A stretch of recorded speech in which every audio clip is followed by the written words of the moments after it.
I want to tell you, church, about something that happened a few weeks ago. A few weeks ago, Hope and our oldest, Jackson, and I were traveling to Nashville for the night. We were traveling to stay there for the night because Jackson was in the state civics bee, and so that's all the embarrassing stories I'm going to say about Jackson, so don't worry about it. But what I want to tell you about, though, is the way up there, because, I'm used to traveling, I'm from Chattanooga, so we're always traveling up to Nashville, but I guess now it's technically over to Nashville. So the way over to Nashville, on the way over there, one of the craziest things is that when we were going over there, I was trying to figure out how to get there from here because I'd never driven from Oak Ridge to Nashville. And if you're old enough, you know that when you used to travel to go places, you would pull out the maps and try to figure out your route ahead of time, try to figure out where you're going to go.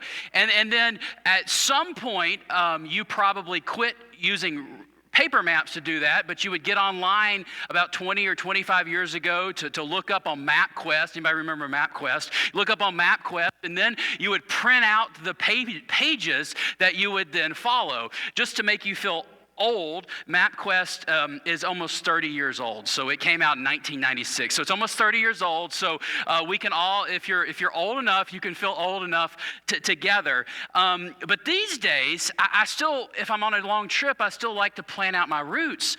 But most of the time I don't. If you're like me, most of the time what do? Is I get out my iPhone and I type in where I want to go and push drive or go, and it takes me there. Whatever app I'm using, the route takes me there. Well, this particular day that we were traveling to Nashville, something was flaking out, and the GPS on my phone was not connecting with my truck, and it started going haywire, and it was like telling me that I was off the interstate and in the ditch, and then it would recalculate, and it's not like I got lost on the interstate, but I couldn't. It was so annoying and so frustrating, and on top of that, I didn't really know where I was going. I knew where Nashville was in conjunction to Oak Ridge. All I needed to do was go west, but I did not know once I got there what it would be, and we couldn't figure out what was going on. But then Hope tells me, oh yeah, today is a big solar flare, and so I guess that the solar flare was like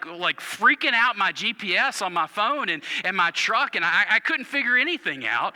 Eventually I was able to get where I was going, but it reminded me just of how tightly we're controlled and how tightly our lives can be wedded to the maps on our screens to tell us where we want to go and where we need to go. Eventually, I unplug the phone and just turn off the maps and try to figure it out.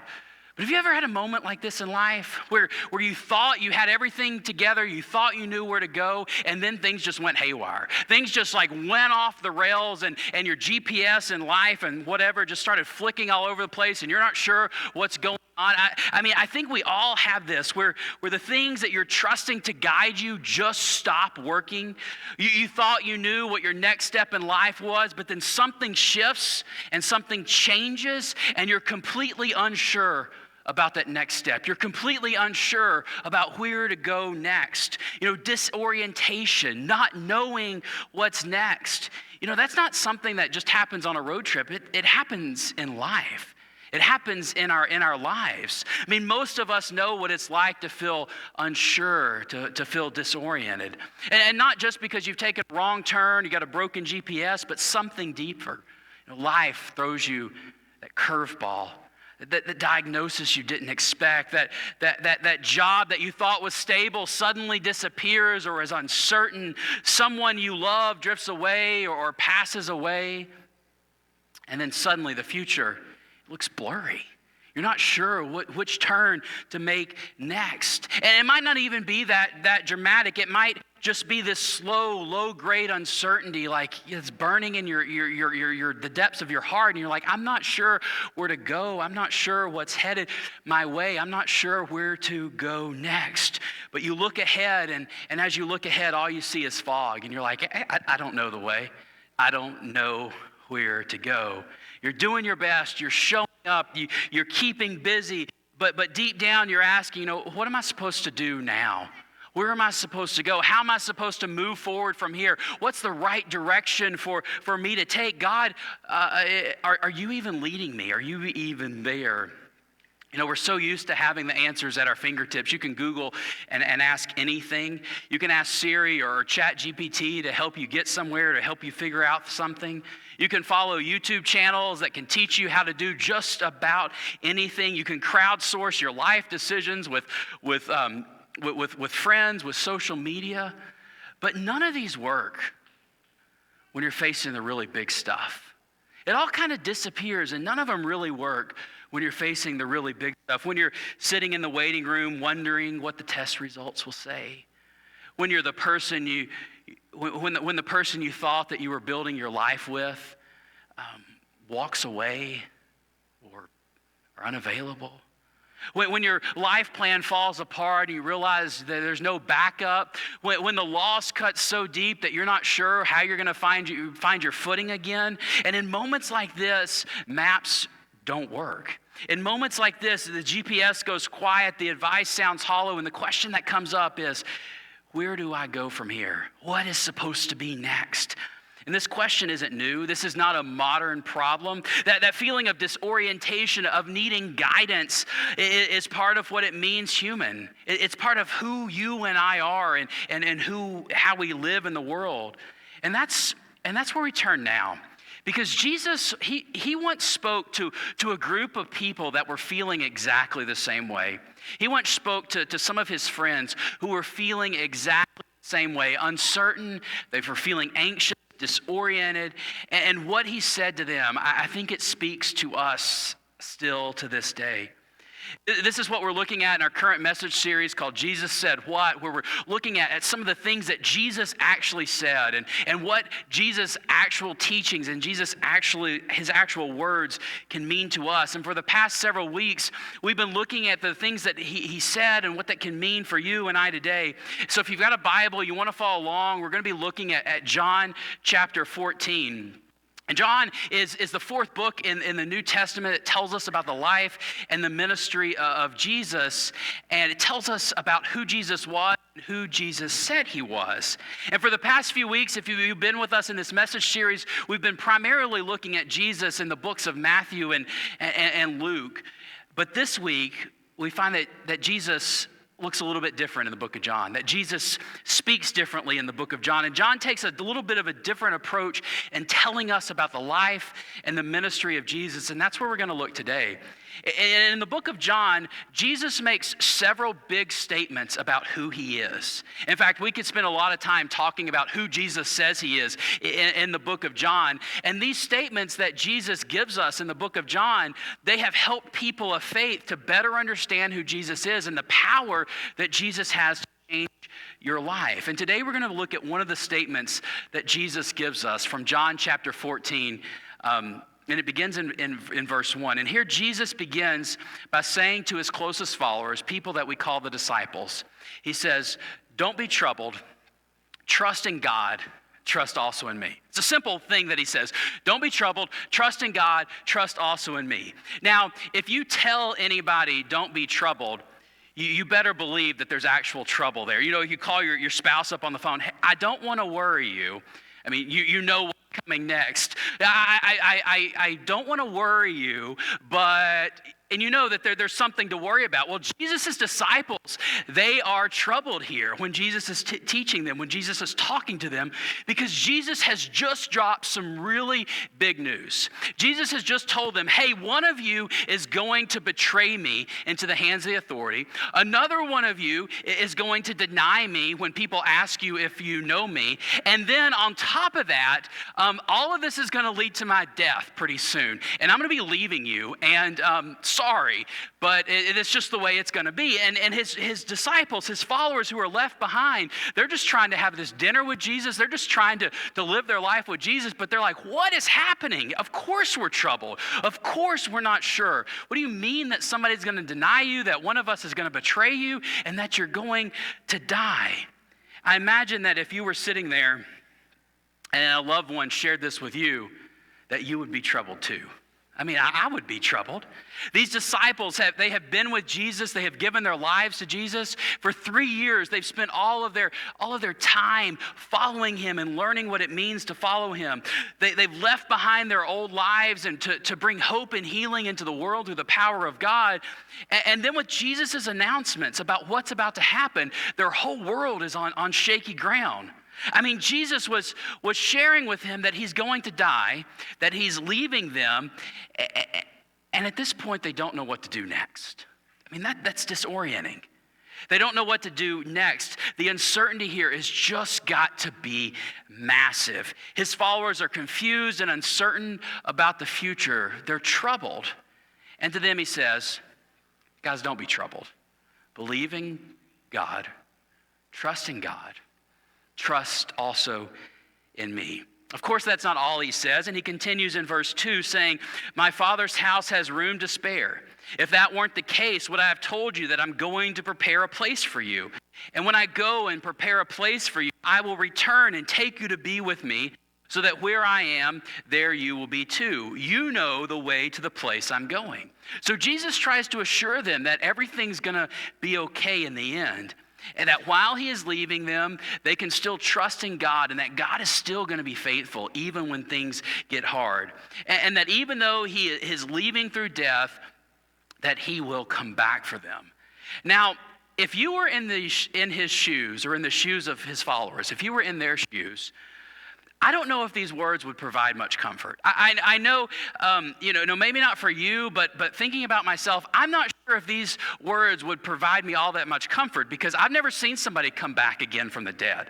Like, I've never seen this. And so if somebody says, I'm about to die, but things are going to be okay, I'll come back a few days later, I'm not tracking here. I'm really worried about what's going on. And I imagine that Jesus' followers were as well. What does it mean for Jesus to leave and then come back? What does it mean that he's going to prepare a place for me? Like, this is not tracking.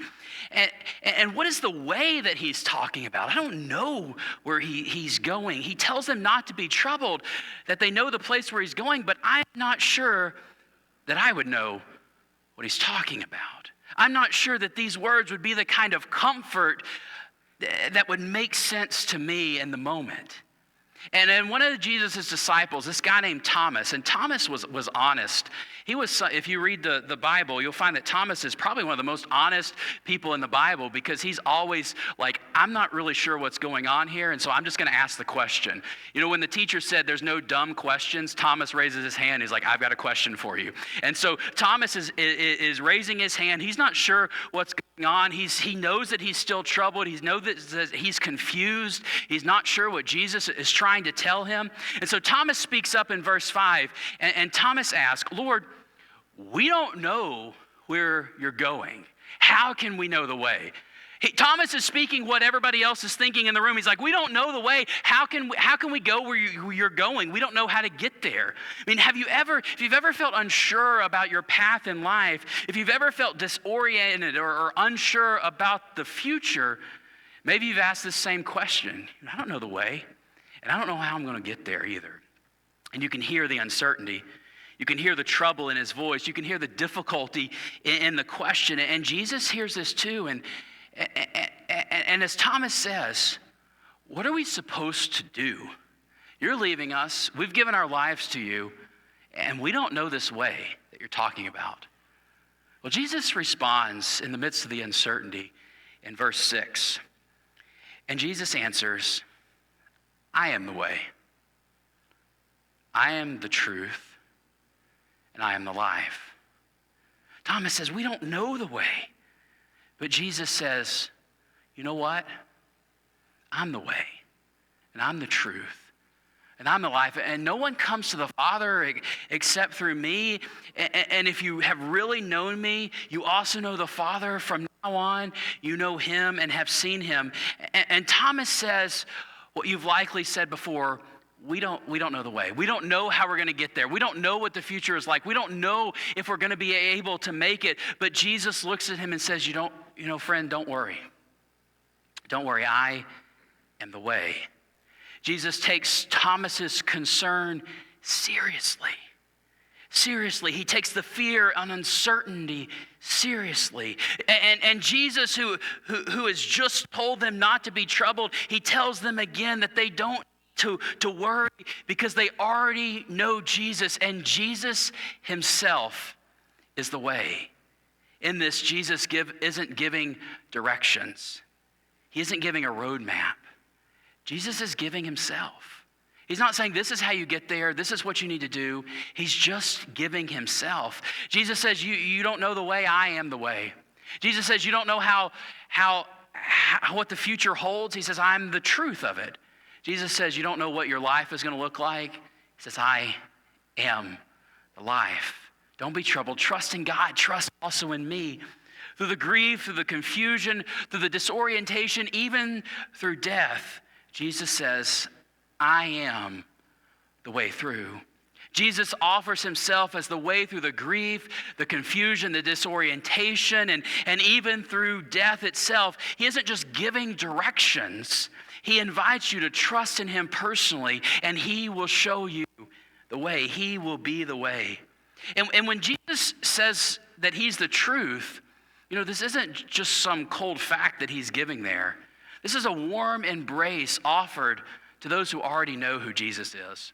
These words from John chapter 14, these are words that we often will speak at a funeral, when we're celebrating somebody's life. And I'm always struck by this because sometimes these words of Jesus are seen as exclusionary words, and maybe there's some exclusion in them.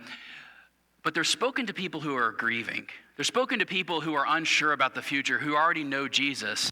And when we say these at a funeral, we say these words to people who are in the same boat. They're unsure about how they're going to be able to move on with their lives, how they're going to be able to take a step forward without their loved ones. And we say what Jesus says, that Jesus is the way. When you don't know the way is Jesus. When you don't know the truth is Jesus. And so if you are facing uncertainty, you don't have to try to find a new truth. It's right here. Jesus says, I am the truth. When everything else in the world feels uncertain or unstable, Jesus offers what is real and what is trustworthy. And when you aren't sure if life itself can even continue, Jesus speaks that he is life. That it isn't just about eternal life or life after death, but Jesus offers fullness of life today. He offered his followers fullness of life even when they were facing difficulty and pain and uncertainty. Even in life's valleys and disorienting days, Jesus offers life, full and real life. Maybe you're in a season where things don't make sense. Maybe you've been looking for direction and all you've been getting is silence. Your GPS is glitching. There's a solar flare out there. Maybe this isn't about anything in particular, and maybe you're just tired of walking forward, tired of what's around the corner. Maybe you know something needs to change, but you aren't sure what that next step is. You don't know the way. Well, to you, Jesus says the same thing he said to Thomas. I am the way. I am the way. It's me. You don't have to have it all figured out. It's me. It's just me. You don't have to have it all figured out. You don't have to even know the way. Just stay close to Jesus because Jesus is the way. So where are you in your life today? Where are you in your season of life today? Are you in a place where you need direction? Is there someone near to you that's really struggling and wondering which way to go? What would it mean for you to give up trying to find the path and figure everything out and just trust that Jesus is the way? Trust that Jesus can help you find the way. Rely on Jesus to provide the way for your life, for whatever you're struggling with and facing in front of you. Jesus doesn't promise that the road will be easy. Jesus doesn't promise that the road will have a perfect map in front of it. He doesn't say, follow me and it all makes sense tomorrow. It'd be nice. I'd like it all to make sense. But he doesn't say that. What he does promise is himself. Just himself. Jesus promises himself, his presence, his peace, his guidance, his embrace, enough light for the next step, not necessarily enough light for the whole way, but enough light for you to take one more step. And the reality is, it was Thomas who asked this question of Jesus, But it wasn't just Thomas who was struggling. It wasn't just Thomas who was struggling. And Jesus doesn't respond just to Thomas either. He shares this news for all who were there. He shares this news for all who are there, and he shares this news for all of us too, for you too. And if you're here today and you're not struggling, I want to say thanks be to God, right? Thanks be to God. If you're here and you're like, I know Jesus is the way, I've got this. And if that's where you are today, I just invite you to give thanks to God, to give praise to God for that reality. But there is someone here. And there is someone that you know in your life who is struggling, who doesn't know the way. And if you are a follower of Jesus, I want you to know that we walk this path together. And so when one is struggling with the way, it's up to the rest of us to share with them, to be with them, and to remind them that Jesus offers the way, the truth, and the life. And God might be calling you to walk with them, not to fix it, but just to say, you're not alone. You're not alone. Jesus is the way. I'll walk with you until you can see it too. You're not alone. You don't have to have it all figured out, but when life gets hard, stay close to Jesus. He is the way. Stay close to other followers of Jesus and walk this way together. And if you're in a place of not knowing right now, maybe your prayer today is simple. Maybe it's a simple prayer.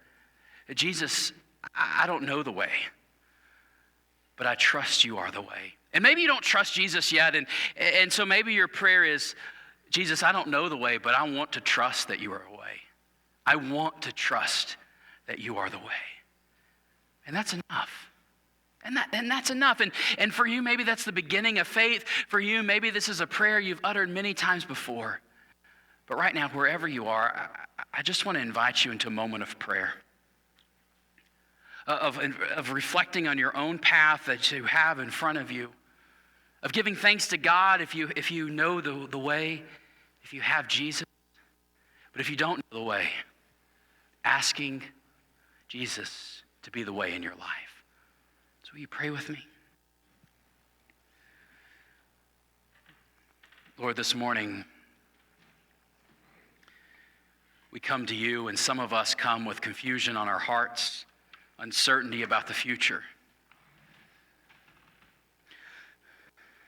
It's summer break right now, but in a few weeks we'll have kids that are going back to school, new classrooms, new teachers, new schools.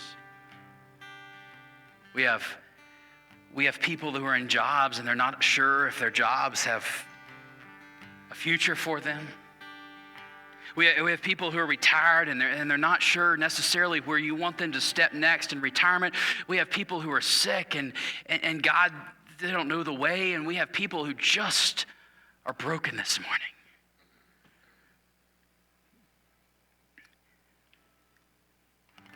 And I pray that for everyone, for each one who hears these words, that they will speak this prayer of Lord, trust that you are the way. I trust that you are the way. And if there's anyone here this morning who doesn't know the way, I invite you to pray this with me. Lord, I want to trust that you are the way. Lord, I want to trust that you are the way. And God, as we pray, may your Spirit come. And may you show them, as you showed your followers, that you are this way and that they can trust in you, that they don't need to be afraid. You will pour out this Spirit on them so they can walk with you. They can have confidence in you. Give this all to you, most holy God. In your name I pray.